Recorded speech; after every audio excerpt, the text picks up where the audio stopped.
Welcome to the Creative Penn podcast. I'm Joanna Penn, thriller author and creative entrepreneur, bringing you interviews, inspiration, and information on writing, publishing options, and marketing ideas for your book. You can find the episode show notes, your free author blueprint, and lots more information at thecreativepenn.com. And that's Penn with a double N. And here's the show.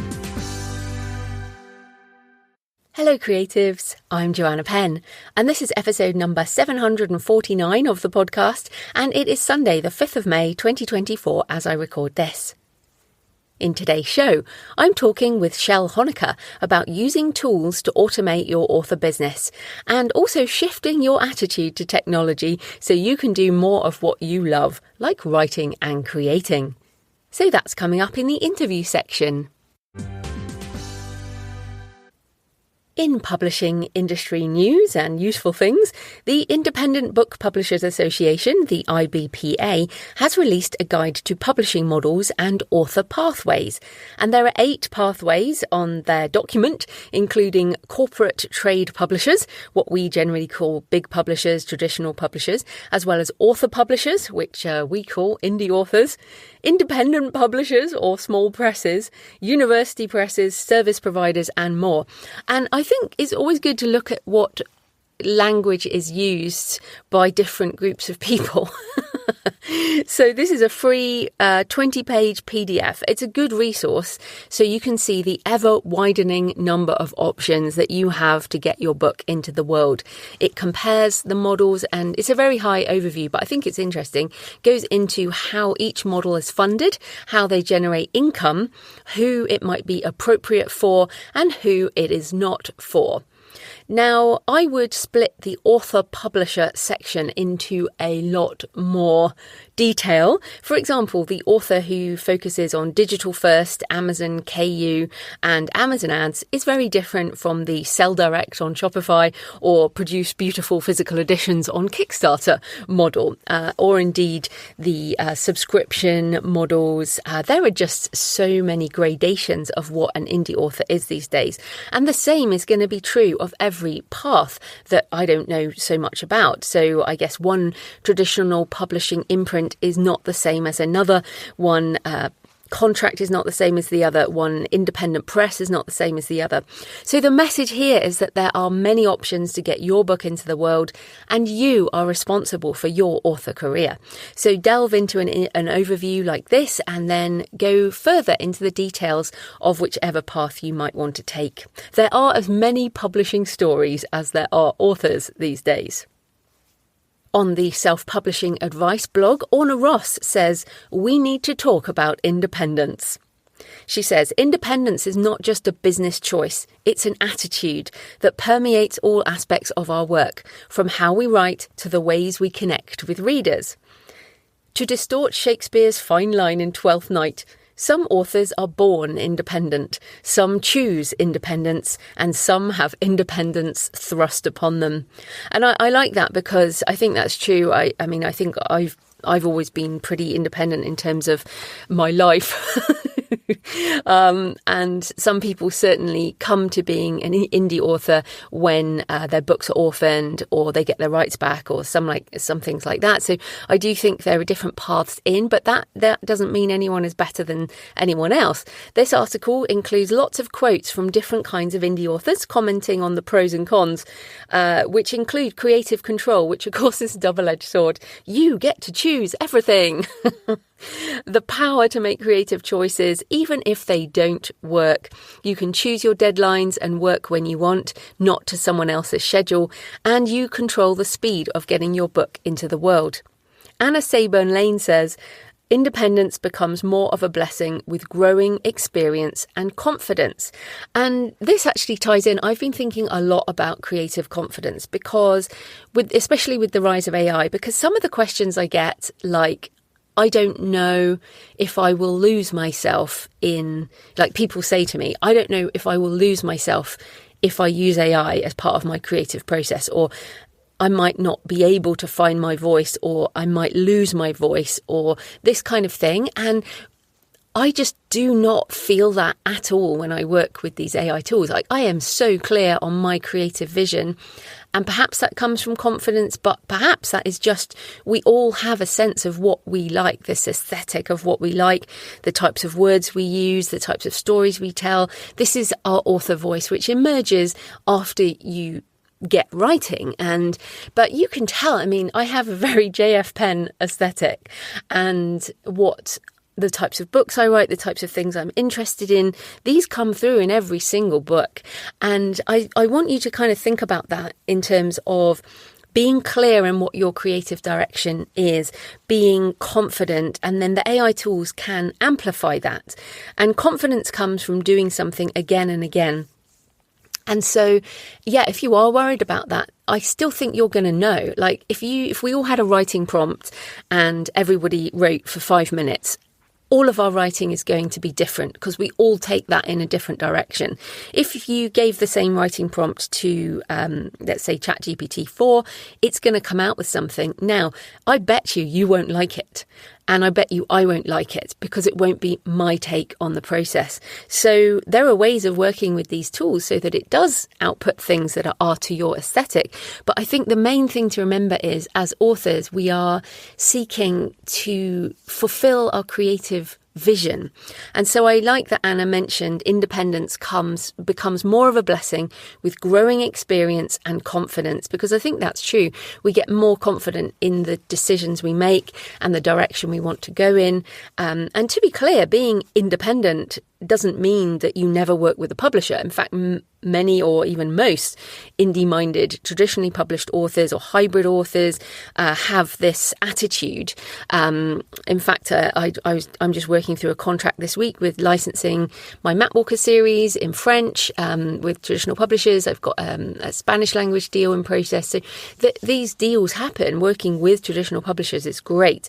But mainly this attitude is about taking active control of your career and not leaving it to others to dictate your creative and your business life. And the same with the AI tools. This idea that you just press a button and then you just publish whatever comes out, this is just not true. Well, it's not true for those of us who are AI-assisted artisan authors who know what we want to create. We have a very clear vision. So, interesting times. If you want to hear more about independence and interdependence, check out the last podcast episode I did with Orna Ross on that topic on the Self-Publishing Advice podcast recently. Links as ever in the show notes. And in AI news, very interesting this week. So while some publishers and news outlets are suing OpenAI, the Financial Times becomes the latest media company to sign a partnership deal. And quite a few companies are signing partnership deals. Now, I've been reading the FT, the Financial Times, for years as a premium paid subscriber. It is a highly respected, business-focused paper with revenue from paid subscriptions as well as events, advertising and more. Their press release says, the Financial Times today announced a strategic partnership and licensing agreement with OpenAI to enhance ChatGPT with attributed content, help improve the model's usefulness by incorporating FT journalism, and collaborate on developing new AI products and features for FT readers. Through the partnership, ChatGPT users will be able to see select attributed summaries, quotes, and links to FT journalism in response to relevant queries. In addition, the FT became a customer of ChatGPT earlier this year, purchasing access for all FT employees to ensure its teams are well versed in the technology and benefit from the creativity and productivity gains made possible by OpenAI's tools. The FT is committed to human journalism, as produced by our unrivaled newsroom, and this agreement will broaden the reach of that work, while deepening our understanding of reader demands and interests. This is so brilliant. I just love this attitude because the FT, it is real traditional publishing media. I mean, serious. It's very serious too.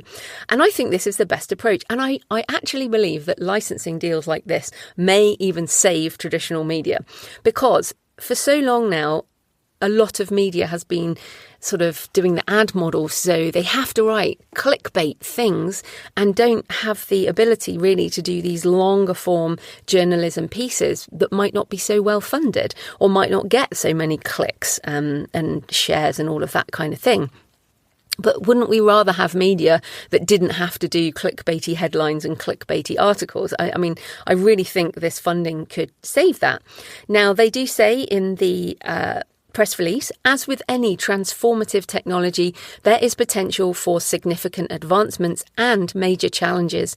But what's never possible is turning back time. It's important for us to represent quality journalism as these products take shape, with the appropriate safeguards in place to protect the FT's content and brand.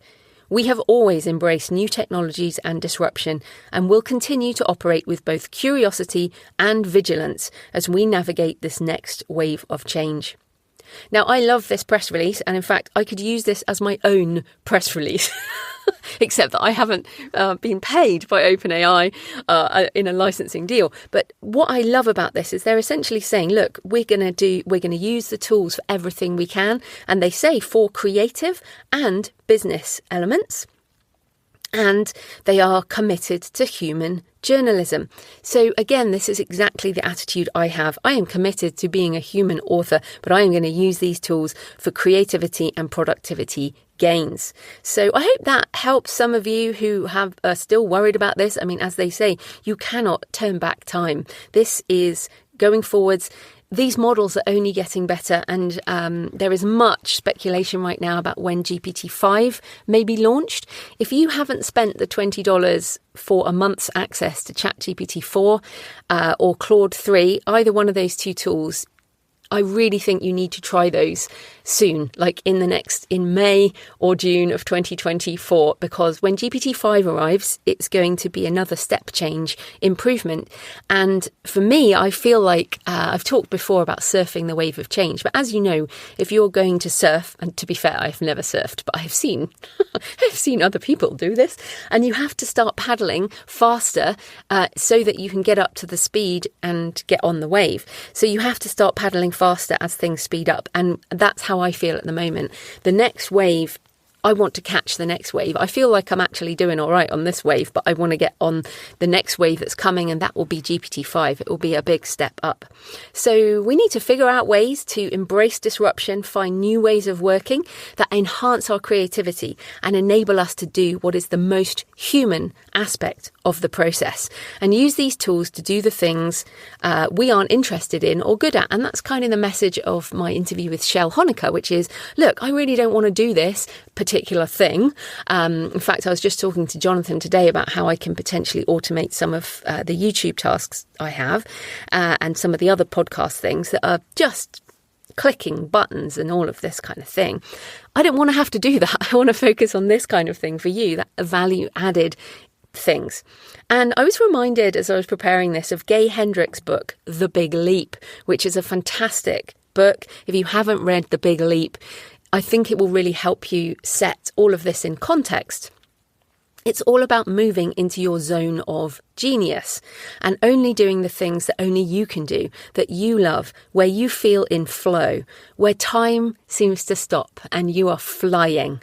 And to be honest, I can get into flow so much quicker working with these AI tools. It takes away a level of It's really hard to explain until you try it, but it takes away a level of almost waiting. I think that's it. It's almost like I can speed up. It helps me. It's like a little outboard motor on my surfboard, and I can get up to speed. Oh, I know. The metaphor would be the thing that tows people in. You know, people get towed by jet skis so they can get fast enough to get on the wave. I feel like perhaps this is what this feeling is. It's this being towed and then being let go and almost flying. I think maybe I'm talking myself into wanting to try surfing. But you know what I mean, this kind of feeling. So yes, I recommend The Big Leap. I recommend trying GPT-4 or Claude 3. The Opus model is really pretty good. And my question for you, and this is what I'm thinking about at the moment, is how can I reinvent my processes so I can do more of what I love to do, which is create. That's what I love. And in fact, this podcast, as I said, I was talking with Jonathan about all the processes that go into this podcast. And there's a lot of it that is behind the scenes and is technical and is clicking buttons and mastering and blah, blah, blah. But the bit I need to do is this bit with you. So yeah, really thinking about this kind of thing. Now, to help you further on AI tools, Steph Pajonas and Danica Favourite go into their favourite models in AI tools in episode 3 of Brave New Bookshelf. And highly recommend Brave New Bookshelf if you want to start becoming more aware of how you can use AI tools as part of your process. Of course, these models change all the time. And by even naming those models like I did, like ChatGPT-4 and Claude 3 Opus, that will fix this episode in time. But also, that's interesting, right? That's why I read out the date at the beginning of the show, because things do change so much. And maybe you're listening to this sometime in the future and you're like, wow, how can Joe have been so enthusiastic about such a terrible model? Because you'll probably look back in a year, 2 years, whatever number of years' time, say, wow, that was so primitive compared to what we have now, because that's the truth. It's getting better all the time. Yes, so that's Brave New Bookshelf, and links in the show notes. So in personal news, very exciting this week, I got my proofs for Spear of Destiny, and the special hardback edition is gorgeous. I don't know what it is about foil, right? But silver foil. And I've got it on the flyleaf cover and also the case-bound cover.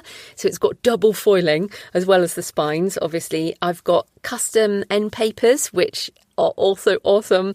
I've got a black ribbon. My colour photos are in there from my book research in Vienna, Nuremberg and Washington, DC. And so this week, and I'm starting to do photos. I'm working on the Kickstarter campaign, doing all the marketing assets. So I have most of that scheduled in advance. And of course, I'll share my marketing plan on Patreon with my patrons. I am still waiting on my audiobook narrator, Veronica Jaguar, as we are getting Stone of Fire, Crypt of Bone and Ark of Blood redone. So if you've been listening to the show a while, back in 2022, I rewrote those first 3 books. So those were my first 3 novels. And I pulled the original audiobooks, which Veronica had done like a decade ago. She did those first versions. And once I rewrote them, I didn't get them redone. But because I wanted to do a Kickstarter, one of the add-ons is going to be the entire Arcane audiobook backlist. I wanted to be able to do that. I want to be able to offer an audio bundle on my Shopify store, which will be basically 13 books and a short story. So yeah, I'm pretty excited about it. But obviously audiobook narration, mastering, production, proofing all takes a bit longer, so I'm waiting for Veronica on that. I will be doing a discovery writing webinar as part of the campaign, and as ever you can go on the pre-launch list at jfpenn.com/destiny, and that will be launching end of May, so only a few weeks' time. Also, I did want to mention I am the writer mainly in my family, so there's 5 of us siblings. I'm the oldest. My next brother, so the brother closest to me in age, my brother Rod, he is an award-winning photographer and filmmaker, Rod Penn, and he has just made a short film. It's called Stone Hunters, and the tagline is 2 Edinburgh friends go on a quest across Scotland to find and lift the traditional testing stones of the Highland clans. Now, my brother is very funny. It's a kind of buddy film. Two guys go around, and it's funny, but it also features Scottish history and landscape and beauty and all that. So check it out if that sounds like your thing. It's on YouTube. It is short. It's only like 22 minutes or something like that. I've got a link, thecreativepenn.com/Stone Hunters. That will take you there. And so I'm really proud of my brother. He's won lots of awards for his photography and he's got into filmmaking now. So very cool. So thanks for all your emails and comments and photos this week. Eda sent a picture from Australia, walking along a boardwalk over water with trees in the background. Looks beautiful, and says, here's a photo of me alternating between listening to your show and using speech to text to write my next book, which is a great way to use AI for sure. I've discovered that when there's a baby at home, you're not allowed to sit and write, but had to learn a different tool to continue writing as a new parent. That is brilliant. Yes, dictating while you're out walking is a great trick. Tira sent me some beautiful pictures of gravestones from Japan, which looks beautiful, and says this is Ernest Fenollosa's grave. He helped preserve traditional Japanese art after Japan's centuries of isolation ended. Wow, so that looks great. And Ginny Walker sent a picture with my pilgrimage book, saying, so excited to start this little gem. I'm walking the South Downs Way again this year and would love to walk the Camino. Wonderful. So please leave a comment on the podcast show notes at thecreativepenn.com or on the YouTube channel, or message me on X at thecreativepenn. And or email me, send me pictures of where you're listening, Joanna at thecreativepenn.com. I love to hear from you. It makes this more of a conversation. So today's show is sponsored by Draft to Digital, self-publishing with support. And this is actually one of the great reasons you might choose to publish through Draft to Digital. They have a human customer service team who can help you. And sometimes that's just what you need, because I know when you start out, particularly self-publishing can seem complicated. So with Draft to Digital, you can publish ebooks to all the big platforms as well as library systems. You can also publish print books, and they can help you through that process too. They have formatting tools as well as an easy publishing system. So personally, I use Draft to Digital for my ebook distribution to Nook, library systems, and now even to Apple. I also use their excellent payment splitting for my co-written book, The Relaxed Author with Mark Leslie Lefebvre. And it is a great option if you're co-writing or doing an anthology or anywhere where you are distributing funds to multiple authors. There are no charges for formatting or updating your book. They take a distributor 10% of retail price on sale. No upsells, no service packages, no fees of any kind. Set your price to what you want, even free. Make as many changes as you want to your book, update your cover, distribute it to any and every sales channel you want. It's your book, your choice, and your world. They also have marketing tools and promotional opportunities available. Draft to Digital says your book is your priority. Our priority is you. We build tools and services that let you focus on writing while we take care of layout, publishing, distribution, print-on-demand paperbacks and more. Check them out at draft2digital.com. That's the number 2, draft2digital.com. And yes, remember that the tools and services we use include our publishing distribution services. And as I said, I have used Draft to Digital now for many years. So this type of corporate sponsorship pays for the hosting, transcription and editing. But my time, as ever, is sponsored by my community at patreon.com, patreon.com/thecreativepenn. So thanks to the 15 new patrons who've joined this week, and thanks to everyone who's been supporting for months and years.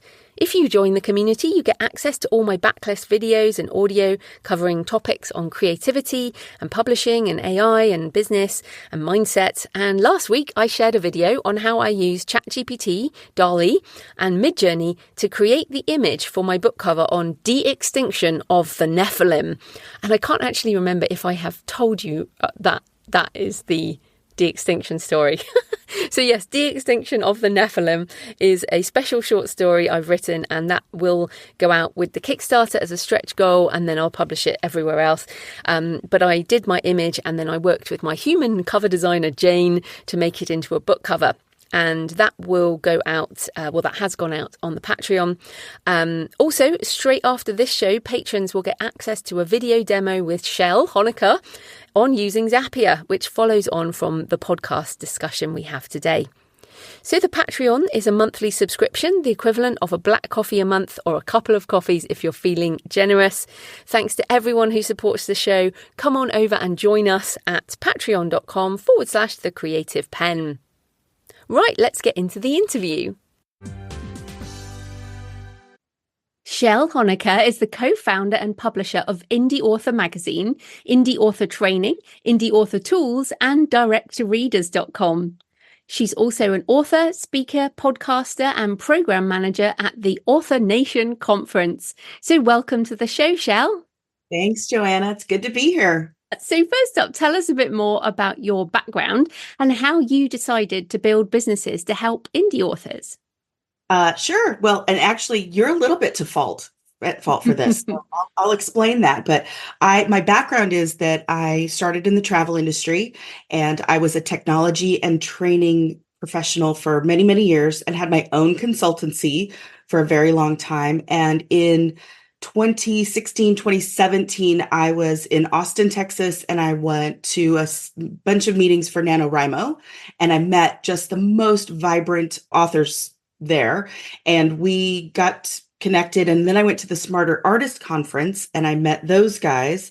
And at that conference, I met Craig Martell, who then went on to start 20 Books to 50K conferences, and went to the 20 Books to 50K conference in Edinburgh in 2019. And at that conference, I met my business partner, Alice Briggs, who coincidentally also lives in Texas, but 9 hours away because it's a ginormous state. We had to go all the way to Scotland to meet.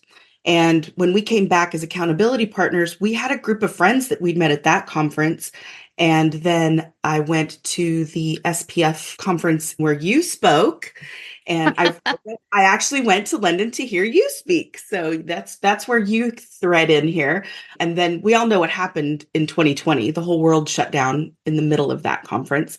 And I was in Ireland for 4 months, sort of stranded. And I say stranded in air quotes because it wasn't really stranded, but I had decided to stay over there because my airline went bankrupt and it was just going to be really difficult to get back. And my townhouse was up for a lease again. It was just a whole mess. So I stayed in Ireland and I sort of put up a bat signal for friends to write with. And we had 24 of us that started to Zoom together twice a day.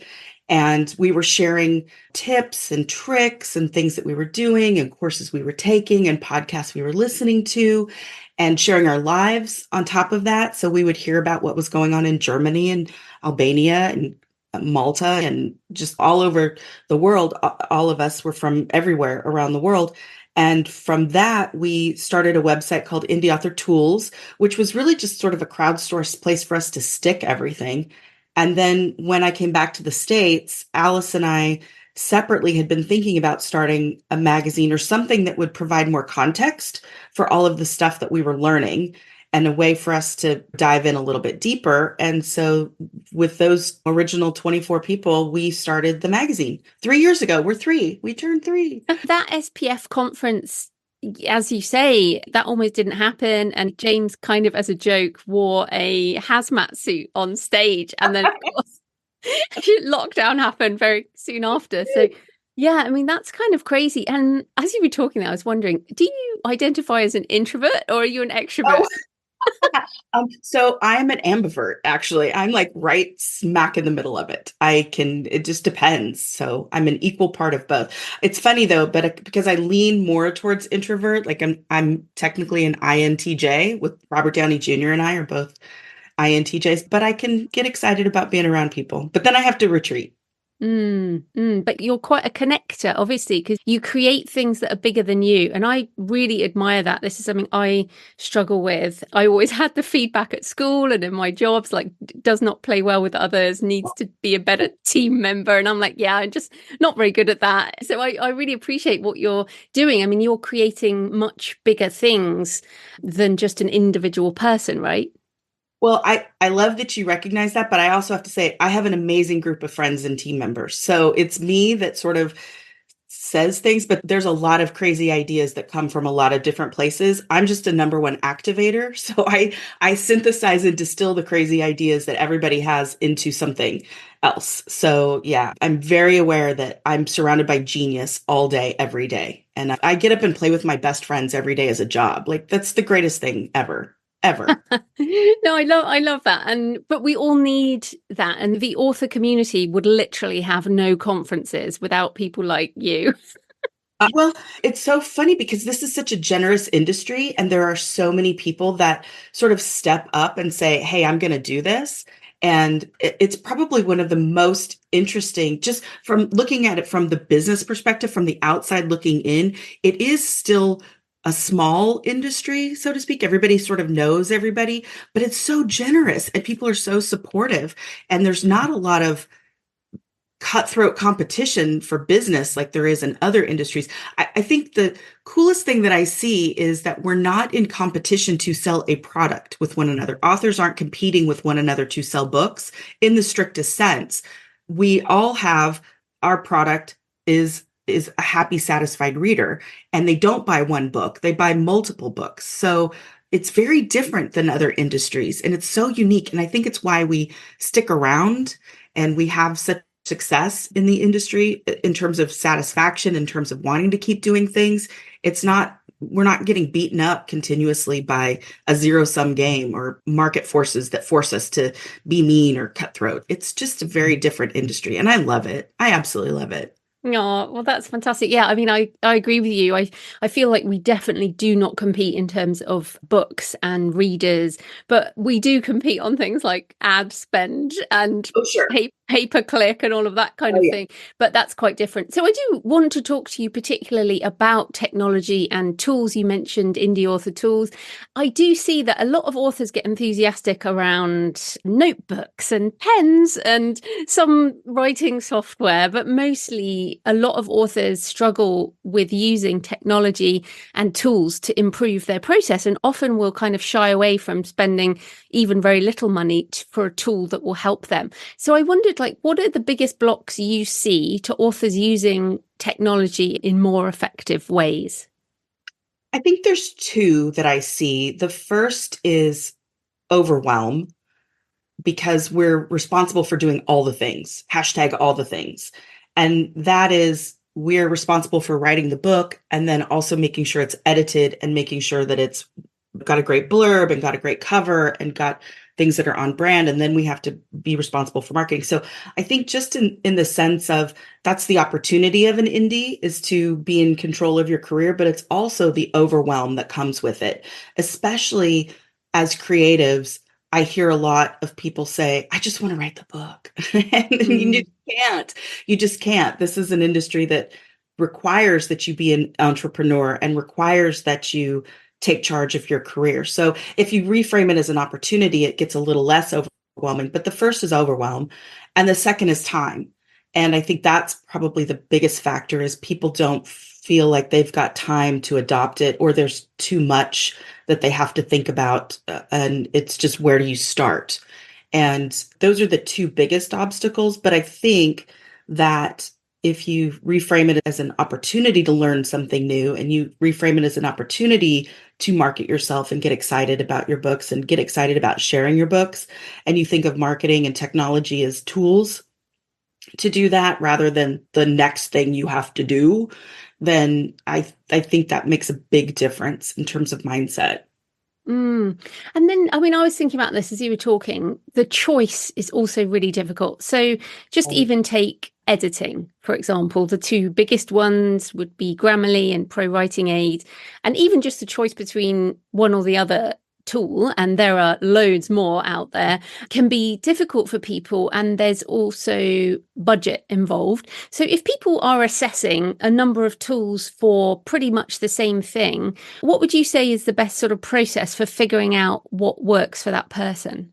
So I think those are choices that you have to make personally. You have to get comfortable with them personally. I've used both Grammarly and Pro Writing Aid, but I had to spend a little bit of time and understand my own process, and then make a decision which one was best and which one wasn't as overwhelming or fit in with my process. The good thing is both of them have free trials. So I'm big on free. I'm a freemium girl. I love free. So I'm always looking for things that I can try free and see if it fits, and then figure out how it fits in with my process instead of trying to rewire my process. And that's another, as a technologist, I want to try all the things and I want to do all of the things.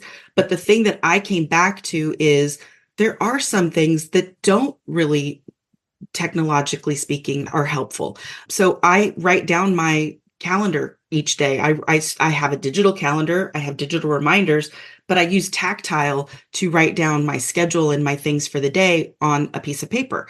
And that seems so strange, but it's finding to make sure the technology fits in with the way that you do things rather than saying, oh, I'm going to have to go to a digital calendar. Oh, I'm going to have to use this digital tool, or oh, I'm going to have to use this thing. So when you evaluate it, think about your objective and think about your style and the way that you work, and make sure that you're choosing things. They can be small things or big things to help you do the thing that you want to do better, and not sort of try and fit yourself into some box that won't ultimately fit, because then you'll be frustrated and then you'll be out the money. The other thing that I think is also helpful is asking people that are similar to you. Find a community that you can ask questions that can help you evaluate those things, and not in the broadest terms like other authors. That's a very big bucket. If you ask other romance writers or other hockey romance writers about certain tools, right? One tool might be better than another tool for your specific genre or your specific need. And that's where community is hugely helpful in this industry. It's because we have such a solo mindset sometimes of writing. And so I think we all need to find our people that we can trust and ask questions and ask stupid questions. I love that. I love stupid questions. People think they're stupid. There's no such thing. There's no such thing as a stupid question. None whatsoever.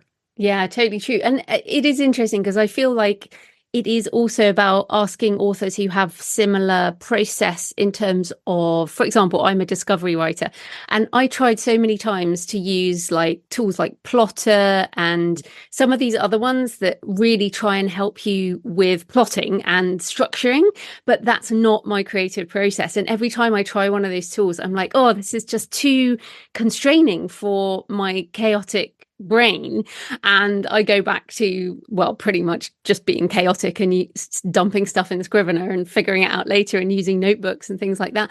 But I think so that is, as you said, find people who are similar to you in that way, and then you do have to feel whether or not it's good or not. I think there is almost something, just try it and see, and if you hate it, like, just ditch it, right? Yeah. Yeah. And don't feel any shame about ditching it either, because there's a lot of people that can be prescriptive about how to do things. And I've come away feeling like, oh my gosh, I don't get up at 6 o'clock in the morning and write for 2 hours. I'm a failure. If I want to be successful, I have to do this. No, you have to find what's best for you. And technology is just one part of that. Find the thing that, so I used to try and write 5 days a week. I can't write 5 days a week. It's just too exhausting. So I have 2 days a week where I just go full bore for 6 hours and just write in sprints and spurts. And then I edit in sprints and spurts. I think that when people say develop your writing muscle, they don't realize that you can have muscles that you engage on different days of the week. It doesn't have to be an everyday thing. And I see too many people feel like they're a failure or they're frustrated, and, kick that to the curb. Do what makes you happy and find your bliss and do what works for you. Yeah, I totally agree with that. So I also did want to ask around process, because of course there are specific tools, but I found I've been doing this a long time now, since 2008, and I feel like I have got stuck in my processes for an amount of time. So you mentioned calendar there. For ages, since I'm in the UK, I would go email backwards and forwards with people trying to find a time where we could actually meet. And then in the end, I got Calendly, which is fantastic. So if people are doing regular meetings across time zones, Calendly is just so useful. But another one is interesting right now is social media. And I started on Twitter in 2009, and I really got into a rut of what that was for me. And then, of course, when Elon Musk took over and it all blew up, I just kind of threw in the towel and was like, oh, I just can't do it anymore, and was struggling to reinvent myself. And I feel like a lot of authors are also feeling that way in social media world, but also in other ways. So how do we break out of processes when we're stuck in a rut? Like, how can we move out of that into a new reinvented process? So my best advice around that is to take a look at the things that are causing you pain. take a look at the things that are causing you to not have enough hours in the day for the thing that you want to do. And then sort of gap problem solve. Look at the problems, the specific problems. So, for example, I was getting really overwhelmed by my email, and my email box was just completely out of control. And my process was I would get in there in the morning, and then I would triage my email, and then I would save everything that I was going to deal with. And then I would go on about my day thinking that I was going to get to that thing at 2 o'clock in the afternoon. Well, I never got to that thing at 2 o'clock in the afternoon. So eventually my email box had like 670 emails. And that's a problem because all of them required action. So that was my pain point. That was the thing that was causing me frustration. So what I did was I have someone else triage my email for me, and then they put it into a series of buckets. These are the things that need action. These are the things that you just are FYIs, and these are the things that you need to do. And so I was very fortunate that I had somebody to do that, but you can also do that. That's one of the tools that you can use AI for. And I know there's a lot of controversy around AI, but some of the AI tools are genuinely just there to help you get back to the thing that you love to do, which I think is writing for most of us. So my best advice again is look for the thing that's causing you problems and then make some changes around those things. And you can do it shortly and you can do it small. You don't have to rewire your whole office. That's what Alice calls it when I go on these big rants with technology and rebuild everything and say, okay, we're moving everything to Notion. That's not always the best thing, but start small and look at the things that are causing you to keep away from the thing that you love to do and sort of start with just that thing in mind. Yeah, it's funny you mentioned Notion because I've been hearing a lot about it and they incorporate AI and everything. And I was like, I've got to try Notion. Anyway, I literally went on there and within 5 minutes, I was like, this is not for me.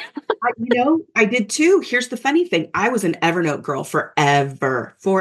I was an Evernote evangelist and I loved Evernote, and I had no less than 4,000 notes in there. And then they changed, and I was really upset about the change. I was really upset about the way that they removed devices and they moved all their support outside of the States, which was frustrating for me because I had people in Austin that I would just ping and say, hey, what's this? And they got laid off and I was really upset. So I said, all right, I'll go to Notion. I was with you 5 minutes in. I was like, I hate this thing. I absolutely hate this thing. And then my millennial daughter came over and said, you're doing this wrong. So sometimes you just need a Sherpa to come alongside you and say, if you do this, this, and this, you'll love it. And I did that, and that. And I went, oh, I love this now. Okay. Sometimes leaving it to our own devices to evaluate something isn't always the greatest. It's sometimes you kind of need somebody to come alongside you and show you just the thing that you need to know. Like you don't need to know the whole big Notion app. You just need to know, how can I put a task in and check it off? How can I put in a note from a web clip? How can I just do the small things? I think we just get so overwhelmed sometimes that we don't realize that we don't have to I don't use the I don't use the generative AI in Notion at all. I don't like it. Yeah. Yeah, different things for different things. And it's interesting, you said they changed about Evernote. And I think this is another point. Like I said, Twitter, which became X, it changed. And what's so interesting is I've come back to X now, and I'm literally treating it like a completely new platform. Even though I'm the same at the Creative Penn, I'm like, okay, this is a new platform. I don't have to think of it like it used to be. I need to think of it as a completely new thing. And that has really helped my mindset. Whereas I feel like when things change, for example, in the US, as we record this with TikTok, there may be a ban, but probably it will just change hands, belong to another company, but it will change. It will change. And we have to be flexible enough. You and I have been around long enough. Things change, tools change, sites change, publishers change. We can't be fixed in our processes or our technology because things move on, right? Right. It's true. And those are the frustrating things, market conditions being what they are. TikTok is going to change hands, but TikTok's already been through a change. When they introduced TikTok Shop, a lot of things changed. And the For You page changed. There were so many things and people couldn't get the visibility and the traction that they once had. And now with the music changing, there's so many changes, but that's the beauty of being an indie is that we can pivot. We don't have to take it to a committee and a board and they make decisions, and then we study market strategies for 12 months, and then we come out with a plan. We can pivot that day. And actually, that's one of my tips is often these tools will offer you a cheaper rate if you pay for the whole year, but I never do that unless it's something like my hosting or something like that. But for any of these tools, I just get it month by month, because so often I end up cancelling and not even using things for a whole year. I don't know about you. Yeah, I do that a lot, actually. I had a calendaring app that I used that I did love. I did like it, but it didn't fit in with our company strategy. And so it was me out here and then the rest of the team over there. And there was just too much friction for it to work. So I had paid for a whole year and I lost like $200. And I was really upset about that. I agree with you. I don't do that anymore. I just pay month to month. Yeah.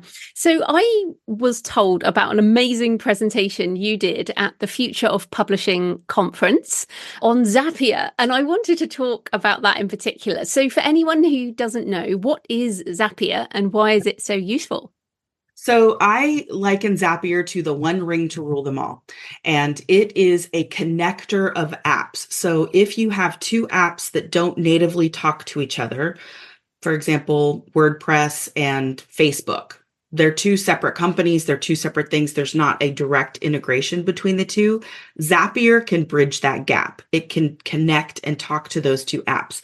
So you can post a blog on your WordPress site and it can automatically post a social post on Facebook. And so there's other ways to do that, but Zapier has very special powers and it connects something like 5,000 different apps together. So the most obscure apps can be connected together. There's other companies that have ways to do that. There's Make and IFTTT. There's all kinds of them, but Zapier's, in my world, it's the one ring to rule them all. So what are some examples? I mean, you mentioned 5,000 possibilities, but what are some of the best use cases that you've seen for authors using Zapier? So I will say one of the things that I say is I don't build on rented land.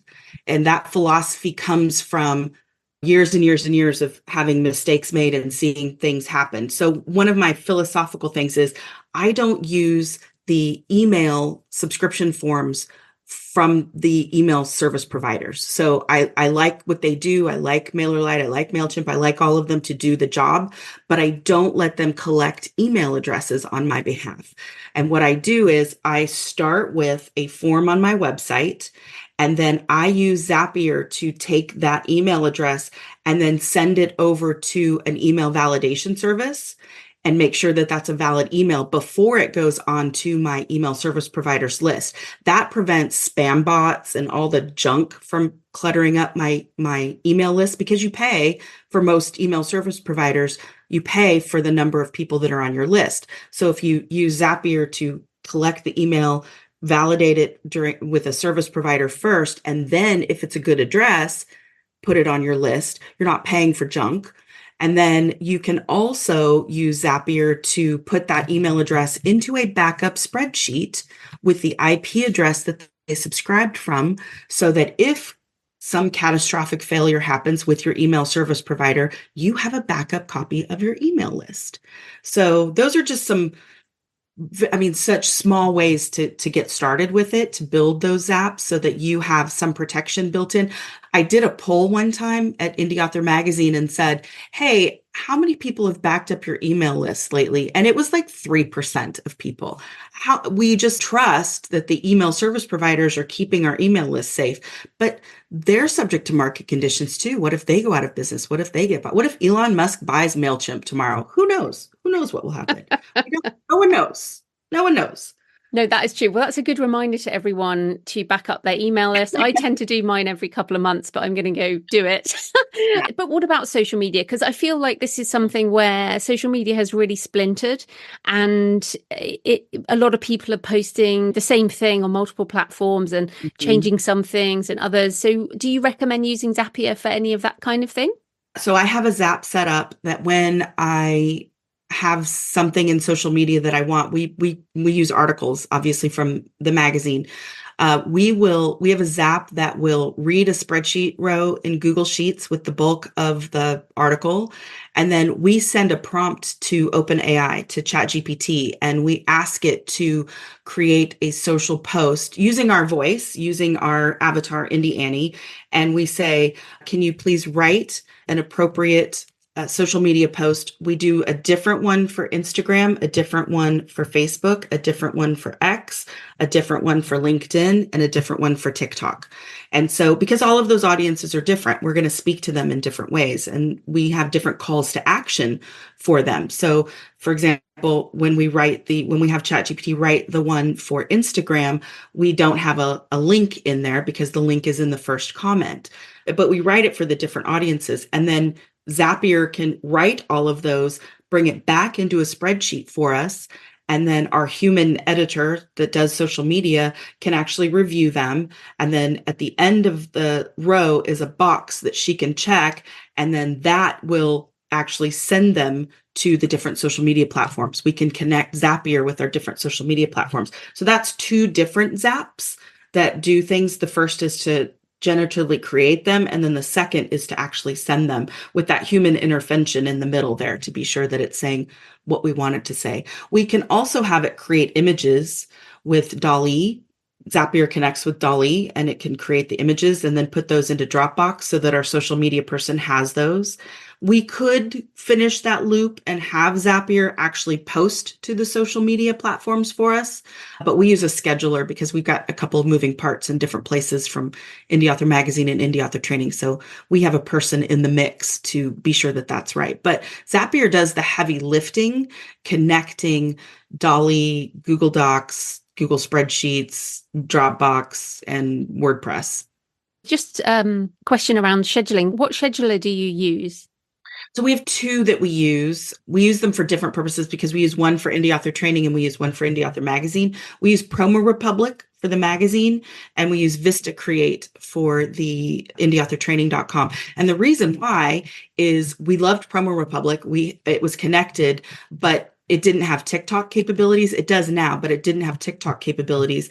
And then AppSumo, which is my favorite deal. I'm addicted to AppSumo. It's really just the most amazing little place to buy lifetime deals on things. We got a lifetime deal on Vista Create before it was bought by the larger Vista platform. And so we use that because it did have TikTok built in. Now Promo Republic does have TikTok built in. Yeah, I mean, I use Buffer. I've used Buffer app for years, and they are also adding new platforms in. But what's interesting there is you talked about a human in the loop. And I think this is what's really important is we're not saying you are just turning everything into AI and robots. I mean, that may come in a couple of years. I mean, who knows? But yeah, who knows? But I mean, we still want to make sure that what's going out there is in our voice, and you never know what could happen otherwise. So this brings up a question around tool. Do we find a tool? Or do we outsource to a human? So you mentioned email earlier. I went through a couple of years of outsourcing that same triage process, and now I've taken it back onto myself again. But what would be your decision process around outsourcing to a human or looking for a tool that will do that? So my philosophy right now is that I use tools to get us as far as we can to give people a head start. And then we always bring in people to finish that process because I want a second set of eyes, especially as a magazine. We have journalistic standards that we have to meet. The one thing that we are never going to do is outsource our writing to AI. So all of our articles, we have 68 writers that write for the magazine now. We publish every month.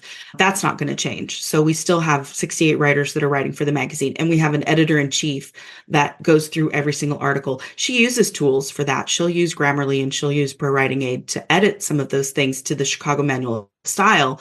But it's still her that's in there and making sure that things are fact-checked and making sure that that's all right. So I think the one thing that I see I'm a big adopter of AI, but I do know and I do feel like the one thing that AI can't replicate is the humanity of it. It can't replicate human interaction.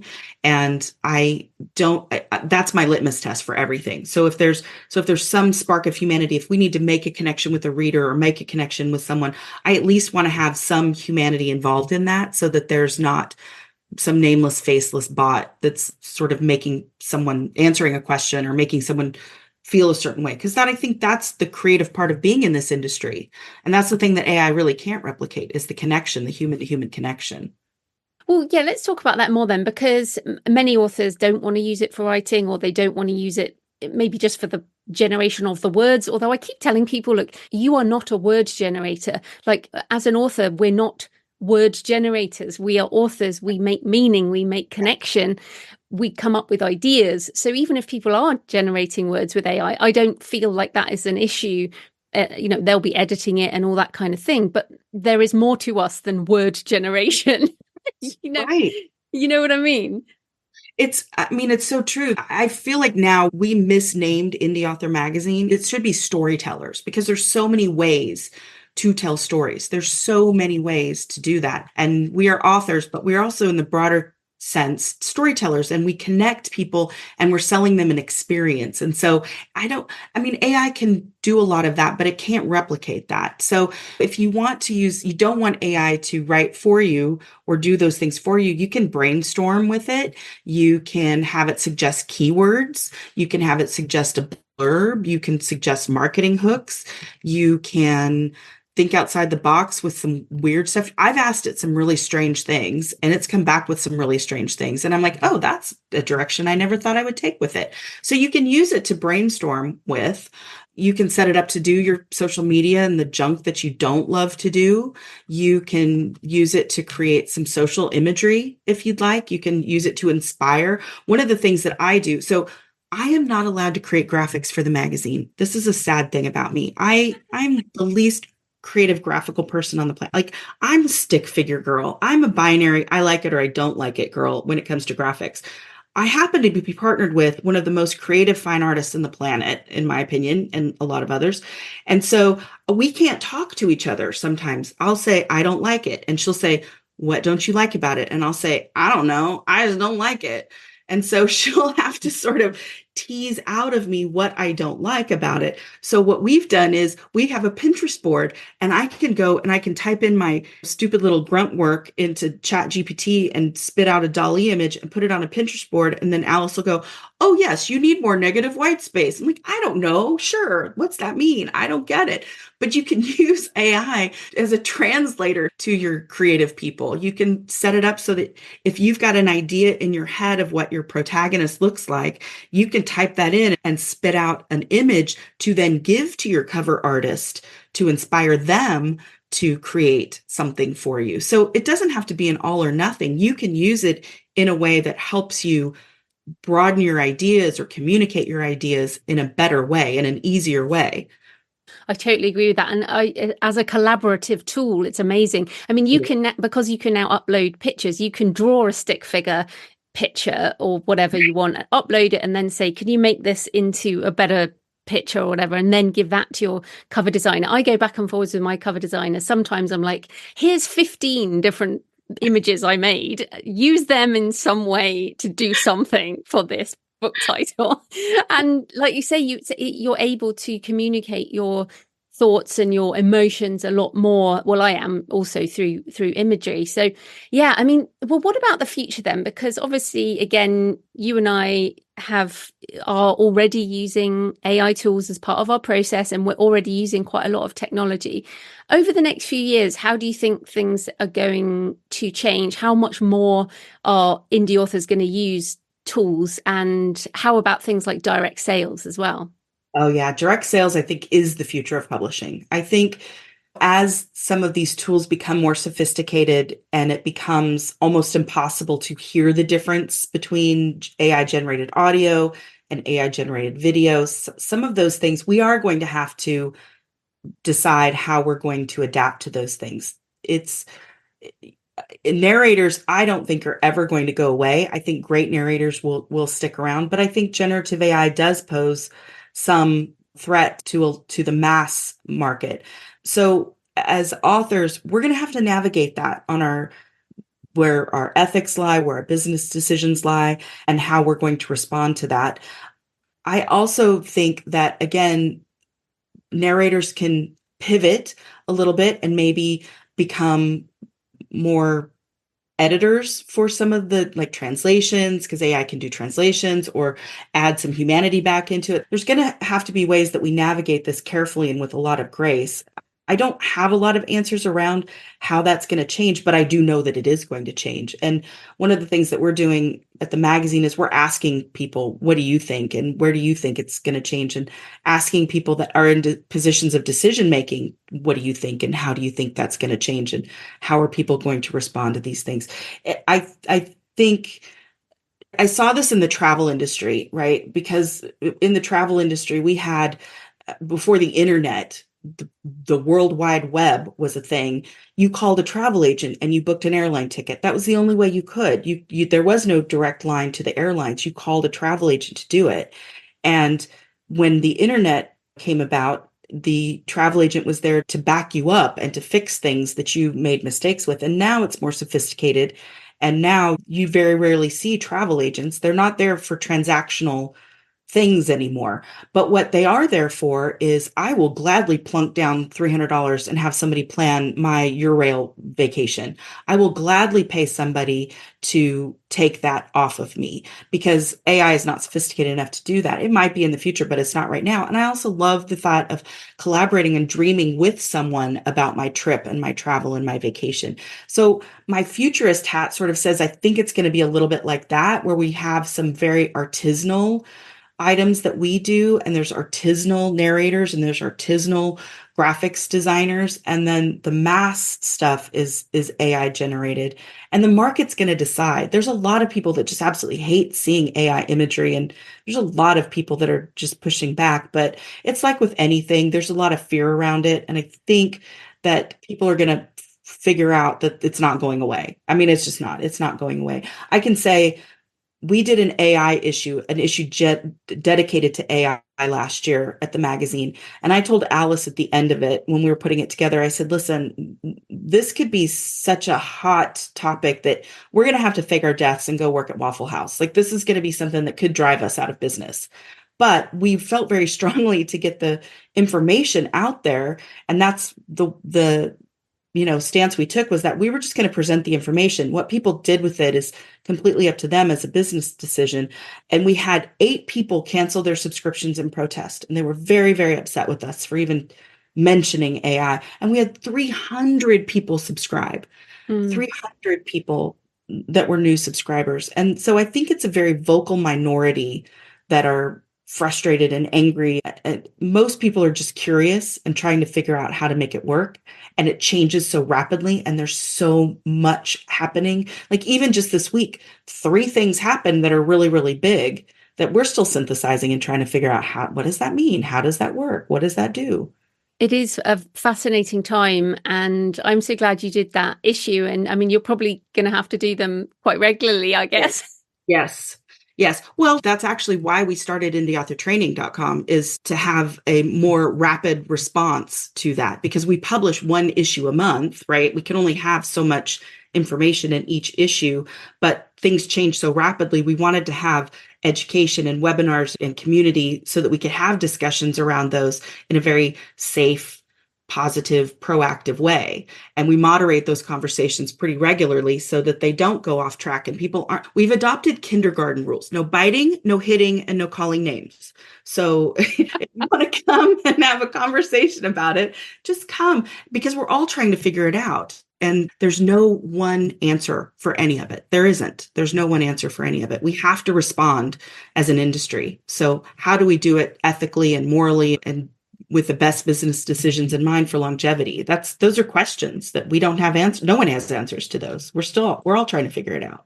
But it's good to remember, I mean, we are independent authors and we make independent decisions. So the decisions I make can be completely different to another indie author, as we have across many of the things that have happened over the years. But as you say, having those rules is quite good. Let's all just respect each other's decisions. Yeah. And if you are fearful about it, I would encourage people to learn more. People tend to think, oh, I know that AI trained on stolen material. Well, no, but that's not the way that it's trained. That's not the way that it works. That's not the way that it learns. And go beyond the sound bites and really do some digging in and talk to people that know what they're talking about, and don't live in an echo chamber when you're making decisions or finding out things. Get opposing opinions. One of the things that we did in the AI issue was we had competing conversations about things. We wanted people that were anti-AI to say why they were, and they had great points. They had really, really good, thoughtful questions that we should all be asking. Like, where does the money come from, and where does the money go, and where are my books being indexed, and how are my books being indexed, and what can I do to protect myself if I don't want this, if I don't want to be part of this? Those are all good questions. There's no bad question around AI. We should be asking those questions and staying curious. For sure. And yes, you have lots of free webinars and also other courses at Indie Author Training, which is brilliant. I did want to ask you just before we finish, you're also the program manager at Author Nation, and I have my ticket. I'm planning to be there. But tell us a bit more about what authors can expect and why they might want to come. Sure. So Author Nation is so 20 books what has finished, and Joe Solari bought the contracts for the conference space. And so we're reimagining what a conference can be. So we're taking some of the things that we've learned over the years. I was involved with 20 books from the beginning and loved it. And I loved the spirit of generosity. And I loved the fact that people felt welcome and comforted, and introverts had spaces where they could take a breath and not feel overwhelmed and find people to help them. So we've kept all the best part, in my opinion, of 20 books, because all of the team has been involved with that. But this is a completely reimagined show. And so we start the first day, Monday, with a vendor expo where you can come and meet all the different people that help you sell more books and help you tell better stories. So you can meet Lulu, and you can meet Indie Author Magazine, and you can meet Book Funnel and Pro Writing Aid and all the different vendors there. And then we also have some education sessions, some hands-on sessions, which is a little bit different. We've never really had hands-on sessions before. So we have a tech cafe where people can come and sit down and learn Facebook ads and sit down and learn how to use some of the tools. I think that's brilliant. Plus, you can listen to Damon Courtney talk about Book Funnel in his most engaging way and see things on the screen. It's just so different when you're in the same room with someone and you can connect and meet with people in the same room. And then we have 3 days of education. Tuesday, Wednesday, and Thursday are jam-packed with education and sessions. We have designed them around tracks. So we have craft and marketing and advertising, which are different. We have a health and wellness area, which is a little bit different. We're going to be talking about mindset, how to stay healthy, how to have a sustainable career. There's lots of talks around that so that you have a more well-rounded and better and healthier space to write in and a longer career. We talk about business and strategy. We talk about transmedia, which is all the different ways that storytellers can get their works out there. So we'll talk about AI, we'll talk about audiobooks, we'll talk about video, we'll talk about, I don't know, launching stuff into the moon. Who knows what's coming next, right? Between now and November, there could be 10,000 new things. Yeah, absolutely. Yeah. And then Thursday night, we kick off our reader-centric focus. So we have Kevin Smith, who is an indie artist himself. He's written a book, but he's also a filmmaker, and he's coming to really to capture readers there. And then we kick off on Friday with Rave, our book event, where we've got all of the authors and readers that are coming to connect. We'll have panels for authors. We'll have just giveaways. I mean, it's so fun. It's just, I'm more excited about the education part than I am Rave. Rave to me is just like the big, oh, this is fun. Now I get to hang out with my friends. And then we can stay through the weekend in Las Vegas and enjoy all that Vegas has to offer. Yeah, and I think like just as I attended last year at the last 20 books to 50K conference, and as an introvert, it is pretty hardcore, but I think it's so important for us to push ourselves out of our comfort zone. And yes, you might just have to go back to your room and lie on the floor for a bit, like I did sometimes, to kind of deep people, but it's so valuable. And you started off at the beginning talking about how much of your career and your business is based on meeting people at conferences, right? So Yeah, 100%. where can people find you and everything you do, but also Author Nation online? Yeah, absolutely. So indieauthormagazine.com is our main site with the magazine. We publish every single month, and it's a plethora of information that's well edited. We also have 2 apps on the App Store. We have an iOS app in the Apple Store and a Google Play app. And then Indie Author Training is just kicking off. It's reimagined from our Author Tech Summit, which we did. And we just said, we can't do it quarterly. We have to do it all the time. So indieauthortraining.com is where we have webinars and product tools and conversations and groups where people can chat about tech.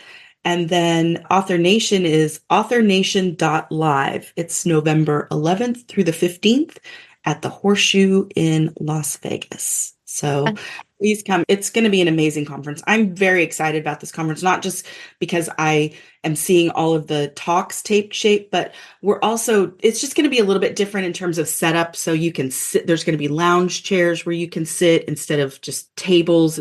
There's going to be more conversation pits, more quiet spaces. We've taken all the best and improved on it. It's going to be so, so great. Brilliant. Well, thanks so much for your time, Chelle. That was great. Thank you so much, Joanna.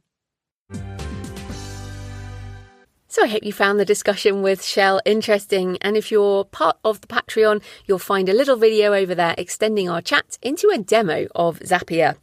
Remember, you can leave a comment on the podcast show notes at thecreativepenn.com or on the YouTube channel, or message me on X at thecreativepenn, or email me, joanna@thecreativepenn.com. Next week, I'm talking to Aubrey Andrus about how writing work-for-hire books led to becoming an indie author. So it's a very different take on a hybrid author career. In the meantime, happy writing, and I'll see you next time. Thanks for listening today. I hope you found it helpful. You might also like the backlist episodes and show notes, available at thecreativepenn.com/podcast. You can also get your free author blueprint at thecreativepenn.com/blueprint. If you'd like to connect, you can tweet me at The Creative Penn or find me on Facebook at The Creative Penn. See you next time.